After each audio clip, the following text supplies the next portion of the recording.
నేను ఇజ్రాయేల్ రాజు కావాలని ఆయన ఎప్పుడూ అనుకొని ఉండడు.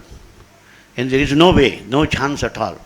ఎందుకంటే సహోదరులు తృణీకరించారు, తండ్రికి కూడా ఆయన అంటే లెక్కలేదు. ఎంత లెక్కలేదంటే అసలు ఆ కొడుకు ఉన్నాడన్న విషయం కూడా మర్చిపోయాడు. సమూయేలు మళ్ళీ పిలిస్తే వీళ్ళేనా ఇంకెవరైనా ఉన్నారా నీ కుమారులు అంటే, అప్పుడు ఓహో ఇంకోడు ఉన్నాడు, వాడు గొర్రెలు కాస్తున్నాడని పిలిపించాడు తప్ప. దట్ వాజ్ ఈ సిచ్యుయేషన్.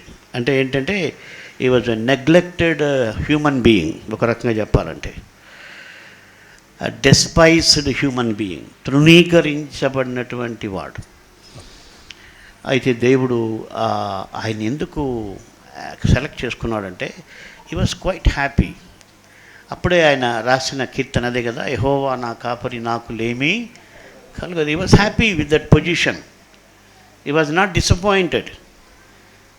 అరే ఏంట్రా నన్ను మా ఇంట్లో వాళ్ళు వెలేశారు, ఎవరు నన్ను బాగు చూడలేదు, వాళ్ళు నన్ను ప్రేమించడం లేదు, వీళ్ళు నన్ను పట్టించుకోవడం లేదు, ఇవన్నీ ఏం థాట్స్ లేవు. చాలాసార్లు మనుషులందరూ ఎట్లా మోసపోతారంటే ఈ సేమ్ వే, నన్ను వాళ్ళు పట్టించుకోవడం లేదు, వీళ్ళు పట్టించుకోవడం లేదు, వీళ్ళు నన్ను సరిగ్గా చూడడం లేదు, వాళ్ళు నన్ను సరిగ్గా చూడడం లేదు.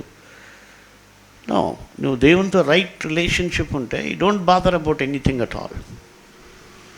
You will give that statement, the lord is my shepherd, I shall not want.